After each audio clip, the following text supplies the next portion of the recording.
Constraints are valuable tools used in the process of rigging. They allow for simple and complex relationships to be formed between bones and between objects. There are two main types of constraints, object constraints and bone constraints.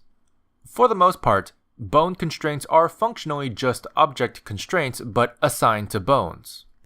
In this video, we're going to go over some basic object constraints, but keep in mind most of the concepts and constraints in this video also apply to bone constraints. Now, let's go over a few examples of constraints and how to use them. In this video, we're going to go over the copy and limit transform constraints. These include, for example, the copy and limit location constraints. The copy location constraint is a simple one that exists as a way for one object to copy the location values of another object, while ignoring the rotation and scale. Let's see how this works. First thing we'll do is add a monkey mesh so we can have an obvious reference or target object.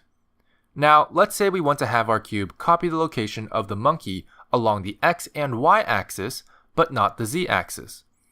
This way we can have the cube follow the monkey around but not leave the ground.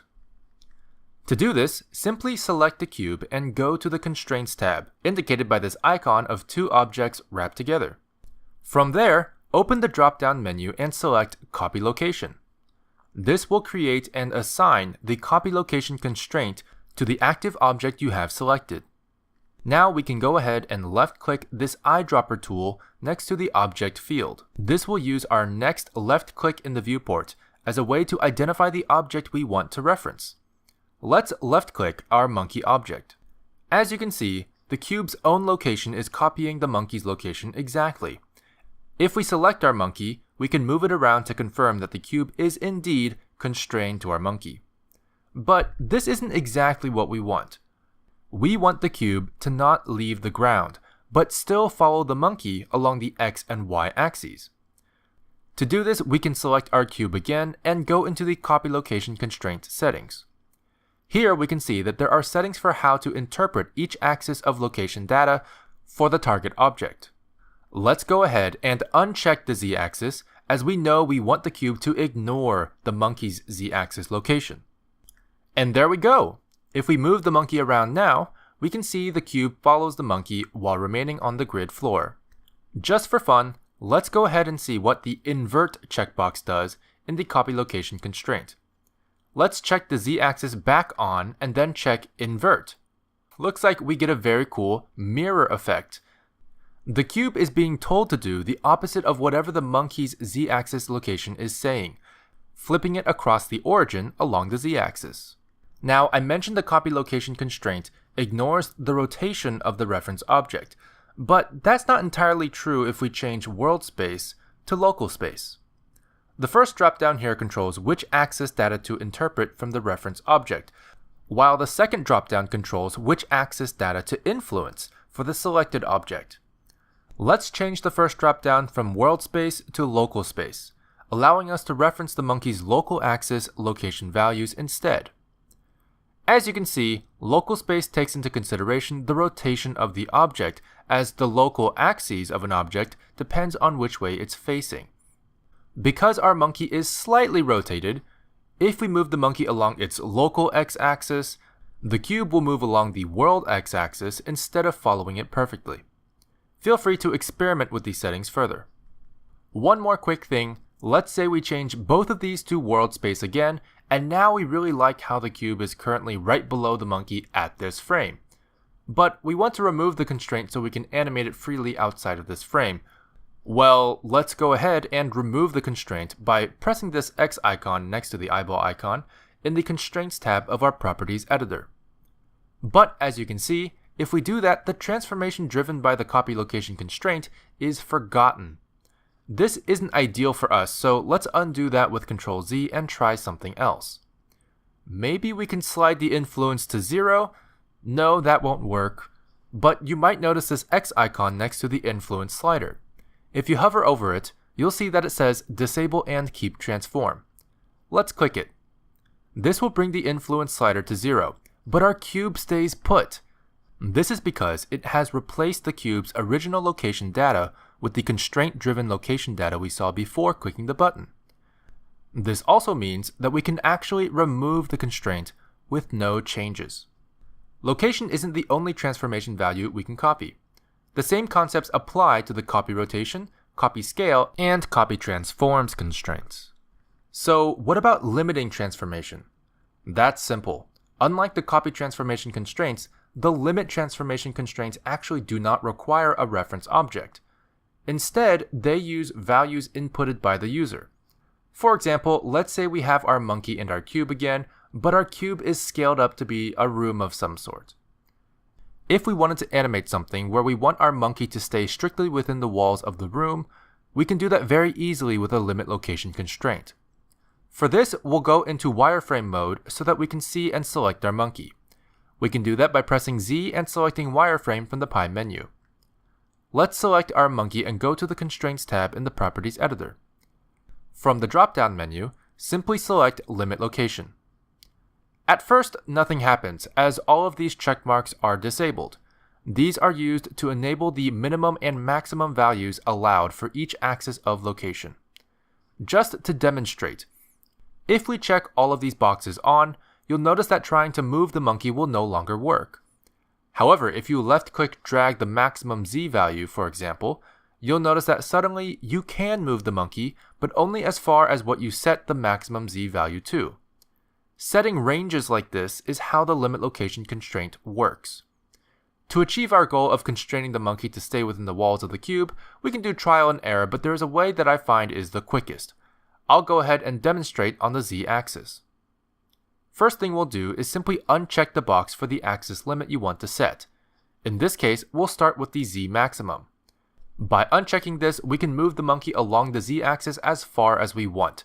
So we'll place the monkey where we approximately want the limit to be. Once placed, check the box again. This will snap the monkey back to its limit, but you'll then be able to left-click drag the maximum Z value until the monkey moves back into the position you brought it to before.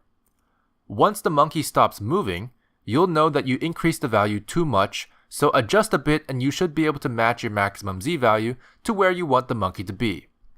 Luckily, since our cube is the same size all around, we can just copy this value for all of the maximum values and add a negative sign in front of all the minimum values. But just keep in mind to adjust these values to your own scene how you see fit. And there we go! As you can see, as we move our monkey, the walls of the cube appear to be stopping the monkey's movements in all axis directions. But you might notice something a bit weird. If we move the monkey significantly past where it's allowed to go based on the limit location constraint, and then we try to move it the other way, it'll seem like the monkey takes a while to respond to our actions. This is because the monkey is actually still calculating its true location, the location where it's supposed to be if the constraint was not active. In fact, we can see this visually if we open up the right-hand side quick menu and go to Item. This will display our selected object's location data. And as we can see, as we move the monkey past the limit of the constraint, its true location value continues to change. And in order for it to visibly start moving again in the opposite direction, the value of its location data must fall within the range of the limit location constraint. To prevent this invisible transformation, simply check this box for transform. Now, as you can see, even if you try to move the monkey significantly past the limit, it responds to moving in the opposite direction immediately. We can further confirm this by again checking the object's location data. As you can see, the true location now matches the limit of the constraint. Now let's quickly talk about the difference between working with constraints for bones and objects. Bone constraints work very similarly to the object constraints I've just shown you. In fact, they work exactly the same. But there are some important things I should inform you about working with bones and constraints. First and foremost, you can set bones as the target object for object constraints. How do you do this? Well, let's go ahead and add an armature object into our scene. These, as you remember, are formed from bones, and we can add more bones by going into edit mode. I'm going to select the main bone in edit mode, right-click and select subdivide. This will give us 2 bones. Now it's recommended to get into a good habit of naming your bones clearly. So let's go ahead and do that by selecting each bone and going into the green bone icon tab, which are the bone properties, in the Properties editor. At the top here, we can left-click to rename our bone to whatever we want. I'm going to call the top bone Top and the bottom bone Bottom. Let's say what we want is for our monkey object to copy the rotation of this top bone here. If we do a copy rotation constraint and set the target to the top bone, you can see that it doesn't actually register the top bone, but rather sets the target as the armature object.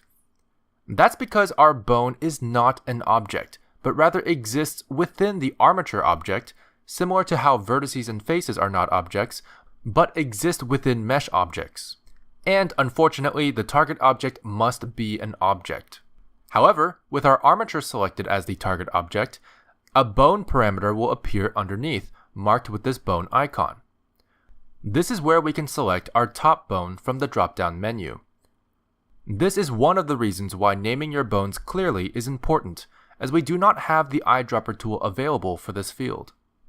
If we now select the armature and go into pose mode, we can rotate the bone and confirm that the monkey is indeed copying the rotation of the bone. So what if we want to flip it? Let's say we want the bone to copy the rotation of the monkey object. That's simple. Let's remove the monkey's copy rotation constraint and then go back into pose mode with our armature object selected. Once we have the bone we want to constrain selected, we can add the copy rotation constraint through the Constraints tab in the Properties editor. Except when we do that, it seems the monkey's rotation actually drives the entire armature object's rotation instead of just the bone we had selected. That's because what we added was an object constraint, not a bone constraint. To add bone-specific constraints, you have to go into the Bone Constraints tab, indicated by a blue icon that looks like a bone wrapped to another object. Once here, we can correctly add the copy rotation bone constraint to our selected bone and set our target object to the monkey. As you can see, the bone now copies the rotation of the monkey correctly. There are a few more transform constraints, such as the Maintain Volume constraint and the Limit Distance constraint, that I recommend experimenting with on your own, but we'll also go over these in a different video. I hope this gives you a good overview of how constraints work and how you might use them in your projects.